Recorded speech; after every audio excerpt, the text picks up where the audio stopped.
తెలంగాణ ప్రభుత్వం జంట నగరాల్లో ఉన్నటువంటి ప్రభుత్వ భూములను కాపాడేందుకు, ప్రభుత్వ ఆస్తులను పరిరక్షించేందుకు హైడ్రాని ఏర్పాటు చేసి ఇప్పుడు జంట నగరాల్లో ఆక్రమణలు చేసి ఎవరైతే అక్రమంగా నిర్మాణాలు చేపడుతున్నారో చెరువుల్లో కానీ కుంటల్లో కానీ ఆ నిర్మాణాలను హైడ్రా కూల్చివేస్తున్నటువంటి నేపథ్యంలో ఈ కూల్చివేతలను ఆపాలి అంటూ కొంతమంది తెలంగాణ హైకోర్టును ఆశ్రయించగా ఈ హైడ్రా కూల్చివేతలకి మేము స్టే ఇవ్వలేము అంటూ తెలంగాణ హైకోర్టు తేల్చి చెప్పినటువంటి నేపథ్యంలో ఈ హైడ్రా వల్ల అసలు ఎటువంటి ఉపయోగాలు ఉన్నాయి, ఈ హైడ్రా వల్ల తెలంగాణ ప్రభుత్వానికి ప్రభుత్వ ఆస్తులకి ఉపయోగమా లేదా అనేది మనం విశ్లేషణ చేసుకునేటువంటి ప్రయత్నం చేద్దాం. ప్రస్తుతం మనతో పాటు ఉన్నారు సుపరిపాలన వేదిక ప్రెసిడెంట్ పద్మనాభరెడ్డి గారు. సార్తో మాట్లాడదాం. సార్ నమస్తే. సార్ నమస్తే. సార్, తెలంగాణ ప్రభుత్వం ప్రభుత్వ ఆస్తులను అలాగే ప్రభుత్వ భూములను కాపాడేందుకు ఈ జంట నగరాల్లో హైడ్రాని తీసుకొచ్చింది. ఈ హైడ్రాని ఏర్పాటు చేసి ఇప్పుడు ఆక్రమణలకు గురైనటువంటి భూములు ఏవైతే ఉన్నాయో వాటిల్లో అక్రమంగా నిర్మాణాలు చేపడుతున్న వాటిని నేలమట్టం చేసేటువంటి ప్రయత్నం చేస్తూ ఉంది. అందులో భాగంగానే కొందరు హైకోర్టును ఆశ్రయించారు స్టే ఇవ్వమని. అయితే హైకోర్టు మాత్రం ఈ హైడ్రా కూల్చివేతలకు మేము స్టే ఇవ్వలేమంటూ కూడా తేల్చి చెప్పేసింది. ఏంటి సార్, ఈ హైడ్రా వల్ల ఇప్పుడు ఈ జంట నగరాలకి ఎటువంటి ఉపయోగాలు ఉండే అవకాశం ఉందంటే ఏం చెప్తారు? అంటే హైడ్రా ఎందుకు వచ్చింది అన్న దాని మీద మనం ఆలోచిస్తే, హైదరాబాద్ నగరం అన్నది డక్కన్ ప్లాటో మీద ఉంది. ప్లాటో అన్నప్పుడు ఎత్తులు నదులు ఉంటాయి. ఇప్పుడు హైదరాబాద్ నగరంలో చూస్తే గుట్టల పేర్లే ఉన్నాయని, జూబ్లీ హిల్స్ అన్నారు, బంజారా హిల్స్ అన్నారు, కావూరు హిల్స్ అన్నారు. ఈ మాదిరిగా హుస్సేన్ సాగర్ బెడ్కును జూబ్లీ హిల్స్లో హయ్యెస్ట్ పాయింట్కు సుమారుగా 300 ఫీట్ల డిఫరెన్స్ ఉంది. అంటే అట్లా ఎత్తులు పల్లాలు ఉన్నాయి. ఇప్పుడు దీంట్లో ఒకటి ఏంటంటే రిడ్జ్ పాయింట్ మీద ఉన్నాం మనం. సౌత్ లోపల పడ్డ వర్షం అంతా మూసీ నుంచి కృష్ణాకి వెళ్ళిపోతుంది. నార్త్లో పడ్డ వర్షం అంతా మాంజీరా నుంచి గోదావరికి పోతుంది. ఒక వాటర్ షెడ్ తిరిగా ఉందన్నమాట. సో ఇప్పుడు దీన్ని గుర్తించి అప్పటి నిజాం ప్రభువులు కాకతీయుల టెక్నాలజీ మన దగ్గర ఉంది. ఏంటంటే గొలుసు కట్టు చెరువులు అని. ఓకే, ఒక చెరువు తర్వాత ఇంకోటి తర్వాత గొలుసు కట్టు చెరువులు. ఒక చెరువు నిండాక నీళ్ళు ఏదైతే ఉంటుందో అలుగు ద్వారా దాని కింద చెరువుకు వస్తాయి. ఈ మాదిరిగా ఎక్కడ నీళ్ళని అక్కడనే ప్రొటెక్ట్ చేసుకునేది. సో హైదరాబాద్లో సుమారుగా ఒక రఫ్ ఎస్టిమేట్ ప్రకారంగా 3,000 నుంచి 4,000 చెరువులు ఉన్నాయంటారు అప్పుడు. ఎప్పుడైతే మనకు స్వతంత్రం వచ్చినట్టుకి MCH అంటే మున్సిపల్ కార్పొరేషన్ ఆఫ్ హైదరాబాద్ లిమిట్స్లో 400 చెరువులు ఉన్నాయన్నారు. ఇవాళ రికార్డులో కేవలము 180 చెరువులు మాత్రమే ఉన్నాయి. GHMC లిమిట్స్లో 180 చెరువులు మాత్రమే. అవి కూడా సగం కబ్జాలకు గురైనాయి. దాని మీద ఈ మధ్యలో సర్వే కూడా చేస్తే ప్రతి చెరువు 10 to 20%, 40-50% కూడా కబ్జా అయినాయి. అయితే ఈ చెరువును కబ్జాను రక్షించడానికి ఒక డిపార్ట్మెంట్ సరిపోదు, ఒక ప్రత్యేకమైన డిపార్ట్మెంట్ కావాలి. ఇరిగేషన్ డిపార్ట్మెంట్ ఏం చేయలేదు, రెవెన్యూ వాళ్ళు ఇండిపెండెంట్గా, మున్సిపాలిటీ వాళ్ళే పెద్ద నేరస్తులు, ఎందుకంటే వాళ్ళే పర్మిషన్స్ ఇచ్చినారు కట్టుకోవడానికి. సో ప్రభుత్వం ఏం ఆలోచించిందంటే ఒక స్పెషల్ ఆర్గనైజేషన్ ఉండాలా ప్రభుత్వ ఆస్తులను కాపాడడానికి. అంటే వాళ్ళు స్టార్ట్ అయ్యి 1 month అయింది. మొదట్లో చెరువుల ఆక్రమణల మీద పడ్డారు. ఎందుకంటే అన్నిటికంటే అలకగా సర్కారు చెరువు ఉంటుంది, ఆక్రమణలు చేస్తే ఎవరు పట్టించుకోరు. అదే ప్రైవేట్ భూములను ఆక్రమణలు చేస్తే ఊరుకోరు కదా, కొట్లాట్లు అవుతాయి. సో ఈ చెరువులను ఆక్రమణలు చేసినారు. చాలా మట్టుకు రాజకీయ నాయకులు, వాళ్ళ సంబంధికులు, పెద్ద రియల్ ఎస్టేట్ ఓనర్స్ ఇలా ఆక్రమణలకు గురైనాయి. కొన్ని సందర్భాల్లో మున్సిపాలిటీ వాళ్ళు తీయాలనుకున్నా తీయలేకపోయినారు. లోకల్ ఎమ్మెల్యేలు లేక కార్పొరేటర్స్ రావడం జరిగింది. సో ఇదన్నీ ఆలోచిస్తే ప్రభుత్వం చేసిన చర్య creation of HYDRAA is excellent. Okay, దాంట్లో ఏమి ఇది లేదు. కాకపోతే వాళ్ళకు విపరీతమైన బర్డన్ పెట్టినారు. డిజాస్టర్ రెస్పాన్స్ అన్నారు. అంటే ప్రకృతి వైపర్యాలు వస్తే కూడా హైడ్రాని ఇచ్చేయాలా, ప్రభుత్వ భూములను కాపాడాలా, ఆస్తులను కాపాడాలి, ఇవన్నీ అన్నారు. సో మొదటగా చెరువులు తీసుకున్నారు. దాంట్లో అభ్యంతరం ఏం లేదు. అయితే వాళ్ళు 3 స్టేజెస్లో ఇప్పుడు చెరువులది వాళ్ళు చెప్పడం ఏంటంటే 3 స్టేజ్లలో మేము పనిచేస్తాము. ఫస్ట్ ఇప్పుడు ఏదైతే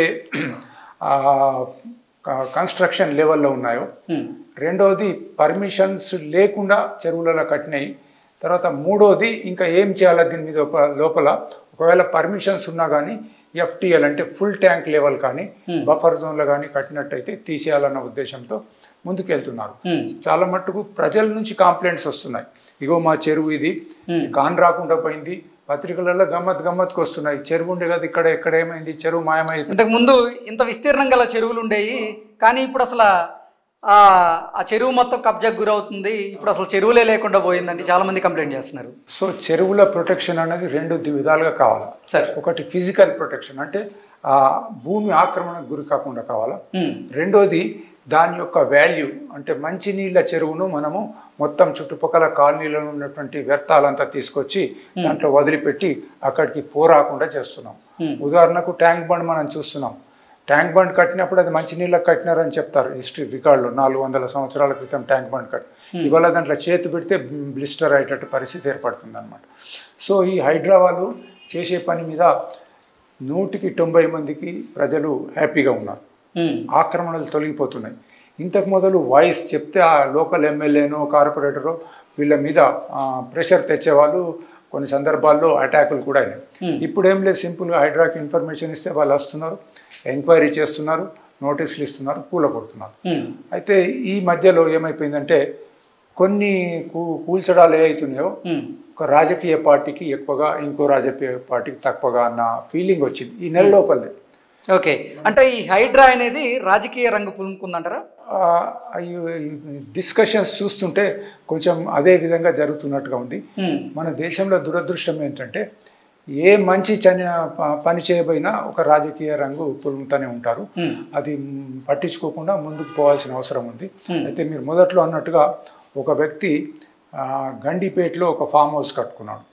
అది FTLలో ఉన్నదని అధికారులు అంటున్నారు, లేదు అని ఆ ఓనర్ అంటున్నాడు. అసలు ఏంటంటే దాంట్లో ఉన్నది ఒక ప్రీవియస్ పార్టీ యొక్క ముఖ్య నాయకుడు దాంట్లో ఉన్నాడు. కొన్ని పేపర్స్ చూపించినారు కాంగ్రెస్ వాళ్ళు, చూపిస్తే ఆయన మిస్సెస్ పేరు మీద కూడా పట్టాసు కొన్ని ఉన్నట్టుగా ఉంది. ఆయన అనడం ఏంటంటే నేను లీజ్కి తీసుకున్నాను, అది పక్కన పెడదాం, లీజ్కి బట్ పర్మిషన్ అన్నది గ్రామ పంచాయత్ సర్పంచ్కు అధికారం లేదు, గ్రామ పంచాయత్ సెక్రటరీ వాళ్ళ ఆ పర్మిషన్ ఇచ్చినారు, కట్టుకున్నారు. అది కట్టిన నాటి నుంచి కూడా సమస్యగా తయారైపోయింది. సో ఇట్లా చాలా ఉన్నాయి. గండిపేట ఏరియా లోపల ఒకళ్ళని చూసి ఒకళ్ళు ఫిలిం పర్సనాలిటీస్, సెలబ్రిటీస్ చాలా కట్టినారు. సో గండిపేట నీళ్ళు ఇవాళ తాగడానికి పనికి రాకుండా అయిపోయింది. ఓకే, ఇవన్నీ కూడా కలుషితం అయిపోయింది. ఒకప్పుడు జస్ట్ ఒక 50-60 ఇయర్స్ బ్యాక్ హైదరాబాద్లో తాగునీటి కంటే ఓన్లీ గండిపేటే ఉండేది. హిమాయత్ సాగర్ అండ్ హుస్సేన్ సాగర్ మన గండిపేటని. సో ఎవరైనా కొత్తగా హైదరాబాద్కి వచ్చి పిల్లలు ఎక్కువ మాట్లాడితే ఈయన గండిపేట నీళ్ళు అంటినట్టున్నాయి, బాగా దుంకుతున్నాడు అనేది. అప్పుడు కొత్తలో ఐ కేమ్ ఇయర్ 50-51లో వచ్చినప్పుడు దినమంతా నల్ల వచ్చేది, మంచి తాగేటి నీళ్ళు పట్టుకొని తాగేది అనమాట నల్లు, ఆ మాదిరిగా ఉండేది. ఇప్పుడు అది జలాశయం పనికి రాకుండా పోతా ఉంది. సో ఈ మధ్యలో 111 జీవో అని ఇంకొకటి తీసుకొచ్చినారు.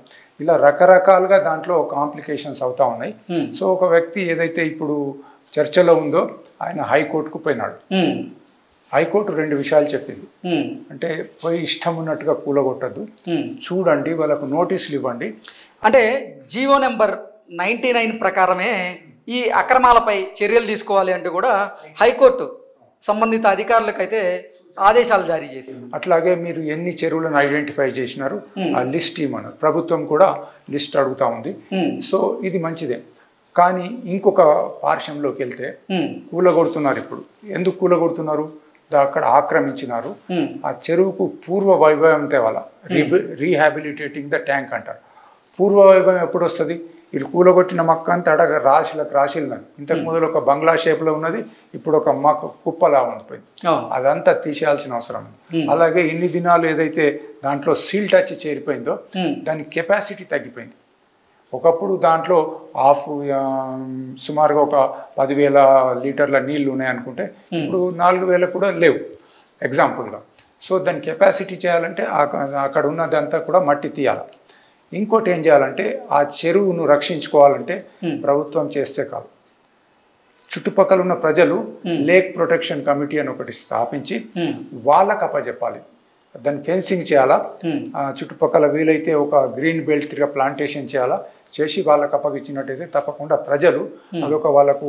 అంటే ఆర్టికల్ 51A అండ్ G ప్రకారంగా ఈ అటవీ ప్రాంతాలను, భూములను, అలాగే చెరువులను, కుంటలను వాటిని పరిరక్షించుకోవాల్సినటువంటి బాధ్యత మనదే కాబట్టి ప్రభుత్వంతో పాటుగా స్వచ్ఛందంగా మనుషులు కూడా ముందుకు వచ్చేసి పనిచేయాల్సినటువంటి అవసరం ఉందంట. చెప్పినట్టు రాజ్యాంగం క్లియర్గా చెప్తుంది ప్రకృతి పరిసరాలను కాపాడుకోవాలి, అది ప్రజల బాధ్యత అని కూడా చెప్తా ఉంది.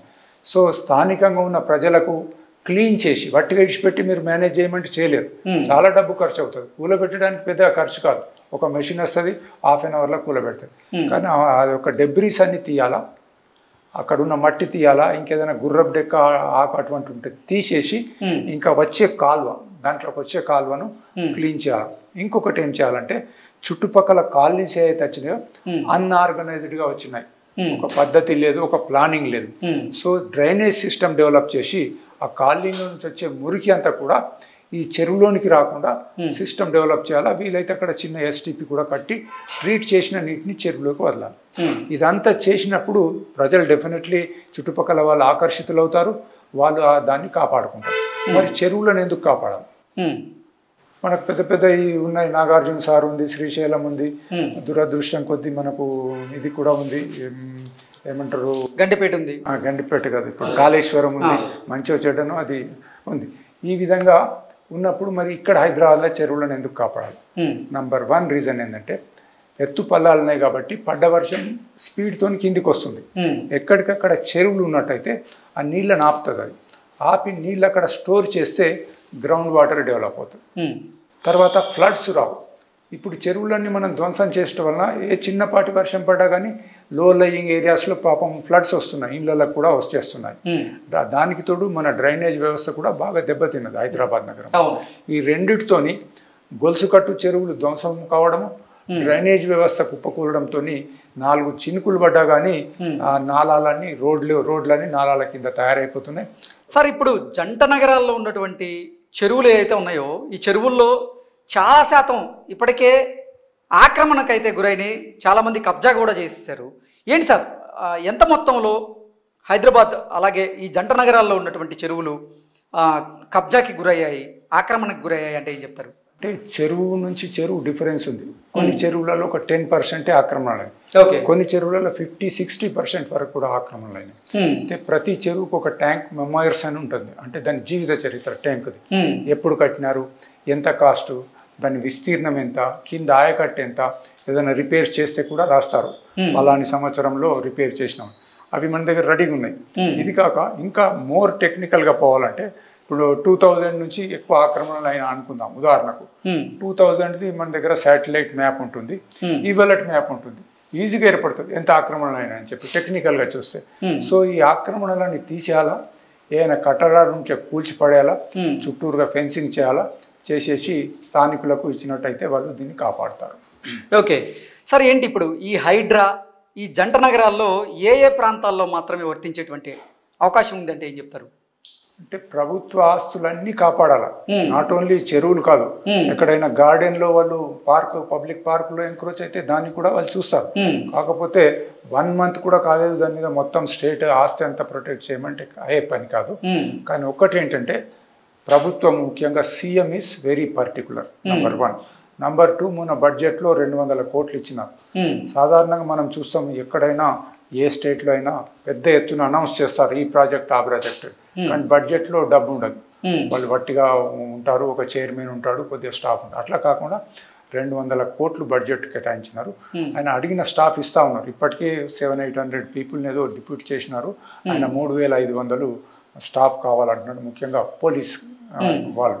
ఈ విధంగా ప్రభుత్వం సహాయ సహకారాలు ఉండి ప్రజలు అర్థం చేసుకున్నట్టయితే హైడ్రా తప్పకుండా సక్సెస్ అవుతుంది. ఆఫీసర్ కూడా నాకు తెలిసినంత మటుకు స్ట్రిక్ట్, సిన్సియర్, హానెస్ట్ ఆఫీసర్ ఉన్నాడు ఆయన, హైడ్రా కమిషనర్ రంగనాథ్ గారు.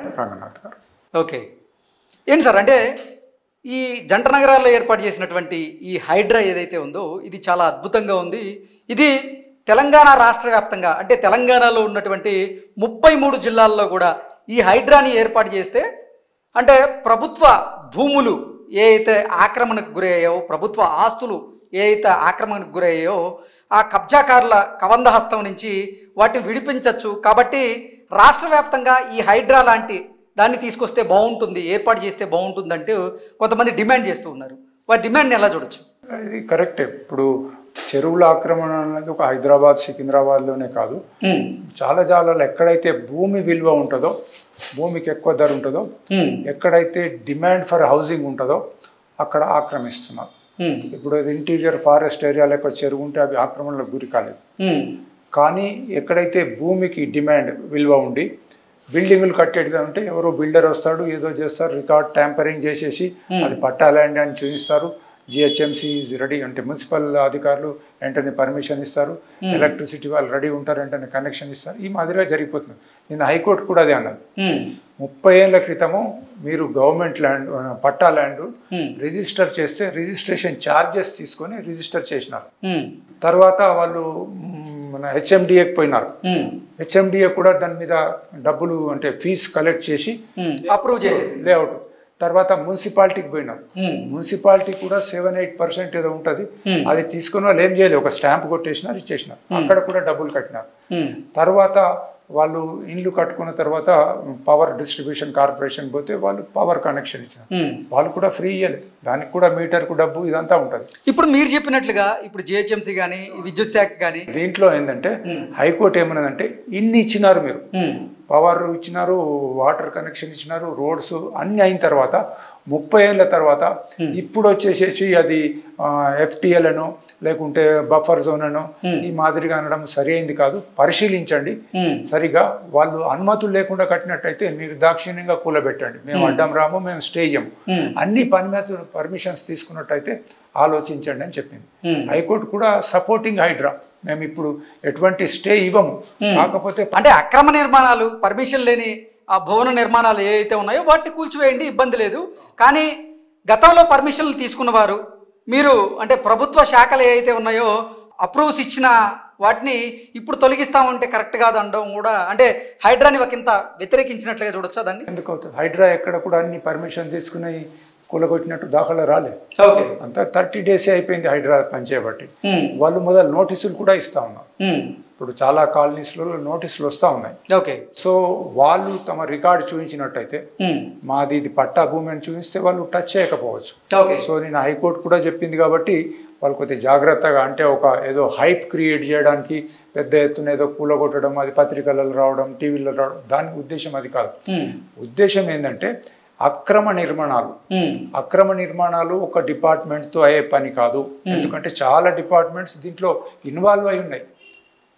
ఇప్పుడు చాలా మంది ప్రజలు అనేది ఏంటంటే మీరు కూలగొడుతున్నారు నిజమే, కానీ పర్మిషన్ ఇచ్చిన ఆఫీసర్స్ని ఏం చేస్తారు? పెద్ద ఒక చెరువు లోపల ఒక పొలిటీషియన్ ఒక పెద్ద ఇంజనీరింగ్ కాలేజ్ కట్టిండి అనుకుందాం. అది హైదరాబాద్ అక్కడికి పోతే మరి ఆ ఇంజనీరింగ్ కాలేజ్ కట్టింది ఏదైతుందో దానికి పర్మిషన్ ఎవరు ఇచ్చినారు? అది కావాలి.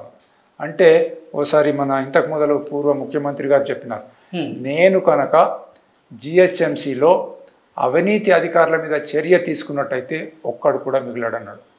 అంటే అర్థమైంది, మొత్తం కూడా అవినీతిమయంలో మునిగిపోయింది.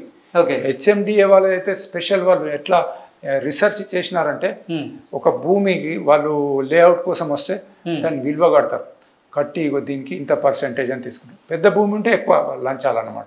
ఓకే సార్, జిహెచ్ఎంసీ పరిధిలో ఏ ప్రాంతంలో ఎక్కువగా అక్రమ నిర్మాణాలు ఉన్నాయని హైడ్రా గుర్తించింది? ఆ అక్రమ నిర్మాణాలను కూల్చేందుకు ఎటువంటి చర్యలు తీసుకోబోతుంది అంటే ఏం చెప్తారు? వాళ్ళు ఆల్రెడీ సర్వే చేసిన వాళ్ళ దగ్గర రికార్డు ఉంది.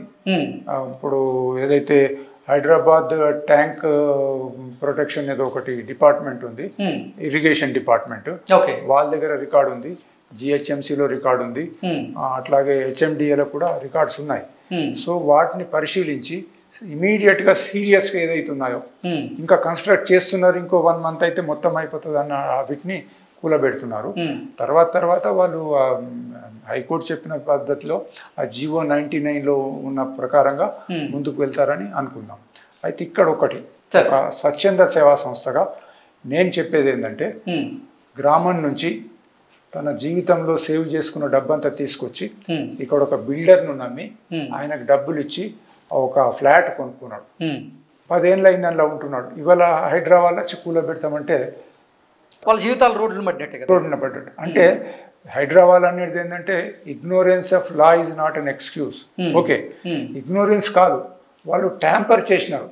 జిహెచ్ఎంసీ పక్కా అంటే ఆ భూమిని ఆక్రమించి అది వేరే వాళ్ళకి అమ్మిన వాళ్ళ మీద చర్యలు తీసుకోవాలి కానీ పాపం మధ్యతరగతి వాళ్ళు లేకపోతే పేదలు ఎవరైతే ఉన్నారో వాళ్ళు జీవితాంతం కష్టపడినటువంటి సొమ్ముతో ఇక్కడ మోసపోయి పాపం వాళ్ళ దగ్గర మోసం చేసిన వాళ్ళ దగ్గర కొని అక్కడ నిర్మాణాలు చేపడితే ఇప్పుడు హైడ్రా వాటిని కూల్చివేస్తే వారు నిజంగా రోడ్డును పడేటువంటి పరిస్థితి ఉంటుంది కదా. అంటే ఇప్పుడు నేను మా గ్రామాన్ని నుంచి వచ్చినాను, ఒక ఫ్లాట్ కొన్నాను. నేనేం చూస్తాను, రిజిస్ట్రేషన్ ఉందా, ఉంది, మున్సిపల్ పర్మిషన్ ఉందా, ఉంది. ఇంకా ఈ మధ్యలో మన ఇవి వచ్చినాయి కొన్ని సంస్థలు చెక్ చేయడానికని, అటువంటి సంస్థలు కూడా సరిగ్గా చూసినా అని కొనుక్కుంటాను. కొనుక్కున్న తర్వాత ఒక 10 ఏళ్లకు కూలగొట్టుడే బదులుగా అప్పుడే నేను కొనేటప్పుడే రిజిస్ట్రేషన్లో ఆపేసేది ఉండేది. అవును, రేరా చట్టం ఇప్పుడు వచ్చి కొంచెం అంతా బాగుంది, అదర్వైజ్ చాలా ఇబ్బందులు అవుతాం.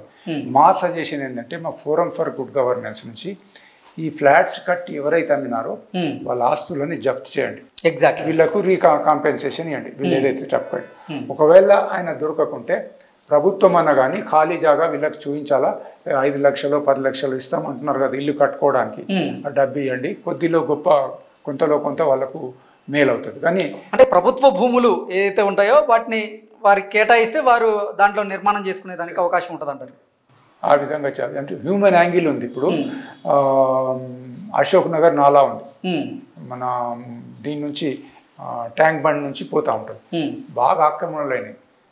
అయితే వాళ్ళని తీయబోతే వాళ్ళు ఎప్పుడో వచ్చినారు, ఊర్లలోకి వెళ్ళి వచ్చి ఆ నాలా కట్టుకున్నారు, ఎలక్ట్రిసిటీ కనెక్షన్ ఉంది, అంతా ఉంది. మరి దాన్ని ఏం చేయాలి? ఇంటి నెంబర్ కూడా ఉంది, ఆధార్ కార్డు ఉంది, రేషన్ కార్డు ఉంది, అన్నీ ఉన్నాయి. మరి మీరు నాలాలు వచ్చి కట్టుకున్నారంటే మరి అప్పుడు ఏదో తెలియగా కట్టుకున్నారు. ఇప్పుడు ఇటు డబుల్ బెడ్రూమ్ అంటున్నారు, ఇందిరమ్మ ఇండ్లు అంటున్నారు. వీళ్ళకి ప్రియారిటీ బేసిస్ మీద ఇచ్చినట్టయితే ఎవరైనా చెప్తారు మీరు రావడం తప్పు, మంచి వచ్చేటని ఇక్కడ ఉన్నారు, మీకు అక్కడ ఇంకో జాల స్పేస్ చూపిస్తున్నాం అక్కడికి పోంటే కొద్దిగా న్యాయం ఉంటుంది. అంటే హ్యూమన్ యాంగిల్ కూడా ఉండాలి. తప్పు చేసి ఉండొచ్చు, తప్పు అంటే తెలియక తప్పు అని నేను అనను, ఎందుకంటే ప్రభుత్వం ఇచ్చిన కాయిదాలు ఉన్నాయి అక్కడ. ఏంటంటే హుడా లేఅవుట్ ఉంది, తర్వాత వీళ్ళు మున్సిపాలిటీ పర్మిషన్ ఉంది, వాటర్ కనెక్షన్, ఎలక్ట్రిసిటీ కనెక్షన్ ఉంది, వాళ్ళు ఇంట్లో మున్సిపల్ ట్యాక్స్ కడుతున్నారు. ఇవన్నీ ఉన్నప్పుడు ఇప్పుడు వచ్చే ఆక్రమణలు అంటే కొద్దిగా ఇబ్బందికరంగా ఉంటుంది. ఓకే సార్, అంటే గతంలో కేసీఆర్ ప్రభుత్వం కూడా హైదరాబాద్ పరిధిలో జిహెచ్ఎంసీ పరిధిలో అక్రమ కట్టడాలు ఏవైతే ఉన్నాయో ఆ అక్రమ కట్టడాలని నేలకూల్చేందుకు ప్రయత్నం చేసింది, కానీ విఫలమైంది. ఇప్పుడు రేవంత్ రెడ్డి గారు ఆయన ప్రభుత్వం ఈ హైడ్రాని ఏర్పాటు చేసి అక్రమ నిర్మాణాలను నేలకూర్చేందుకు ఆయన ప్రయత్నం చేస్తున్నటువంటి నేపథ్యంలో ఏంటి సార్, ఇది సక్సెస్ అయ్యే అవకాశం ఉందా, లేదంటే రాజకీయాలకు తలగ్గి ఇది కూడా విఫలమయ్యేటువంటి పరిస్థితులు ఉంటాయా రానున్న రోజుల్లో? అంటే ఏం చెప్తారు? అంటే ఇప్పుడు ఇంతకు మొదలు ప్రభుత్వం అటెంప్ట్ చేసింది ఒక డిపార్ట్మెంట్ చేస్తే కాదు, ఏదో మన మున్సిపాలిటీ వాళ్ళు పోయి చేసినా లేదా తర్వాత ఇరిగేషన్ డిపార్ట్మెంట్ వాళ్ళు చేసినా ఇది కాదు. అందుకే ఇవన్నిటిని కలిపి ఒక గట్టి సంస్థను తయారు చేసినారు హైడ్రా అని చెప్పి. ముఖ్యమంత్రి సపోర్ట్ ఉంది, కానీ దురదృష్టం ఏంటంటే ఈ మధ్యలో ఒక 10 days బ్యాక్ అనుకుంటాను ఒక సీనియర్ ఎమ్మెల్యే హైడ్రా కమిషనరు పర్సనల్గా దూషించినాడు. నువ్వు ఎన్ని దినాలు ఉంటావు ఇక్కడ చూస్తే, అటువంటి అనేది కాదు. ఆయన ఎమ్మెల్యే, ఎక్కడైనా తప్పు జరిగితే హైడ్రా కమిషనర్కు ఫోన్ చేసి చెప్పొచ్చు, ఇగో ఇట్లా జరుగుతుంది మీరు సరిదిద్దుకోండి. మా దగ్గర అన్ని ప్రూఫ్స్ ఉన్నాయి, మా దగ్గర అన్ని అప్రూవల్స్ ఉన్నాయి, అయినప్పటికీ మేము నిర్మించినటువంటి భవనాలను కూల్చివేస్తున్నారంటే ఆయన దృష్టికి తీసుకువెళ్తే ఓకే, కానీ ఇలా పర్సనల్గా దూషించడం అనేది కరెక్ట్గా ఆఫీసర్స్ మనోస్థైర్యం దెబ్బతింటారు, పని చేయలేరు. అంటే ఈ హైడ్రాను లక్కీలీ సీఎం గట్టిగా పట్టుకున్నాడు కాబట్టి ముందుకు పోవచ్చు, లేనట్టయితే ఆల్రెడీ ప్రెషర్స్ వస్తున్నాయి. వాళ్ళ పత్రికలు వచ్చింది, రకరకాలుగా మంత్రులందరికీ ప్రెషర్స్ వస్తూ ఉన్నాయి. రాజకీయ ఒత్తిళ్ళకైతే తలొగ్గేటువంటి ప్రశ్నే లేదంటారా రేవంత్ రెడ్డి గారు? అది నేను జోష్యం చెప్పలేను, కానీ యాజ్ ఆన్ టుడే హైడ్రా మాత్రం బాగానే పనిచేస్తుంది.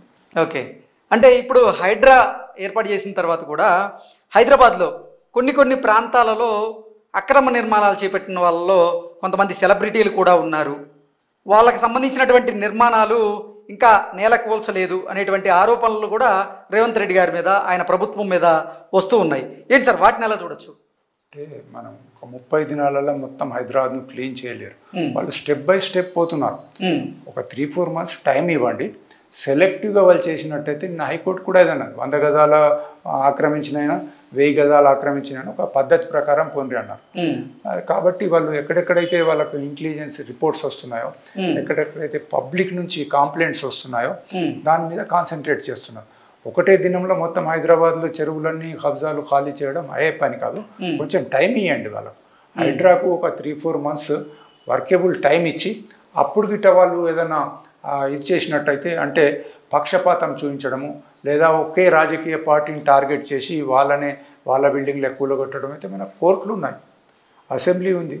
కాబట్టి దాంట్లో భయపడవలసిన అవసరం లేదు. కానీ ఏమంటారు 30 daysనే మొత్తం కావాలంటే అలావుద్దీన్ దీపం లేదు హైడ్రా దగ్గర, వాళ్ళు వాళ్ళ పని చేసుకుంటూ పోతున్నారు. Okay okay sir, thank you so much.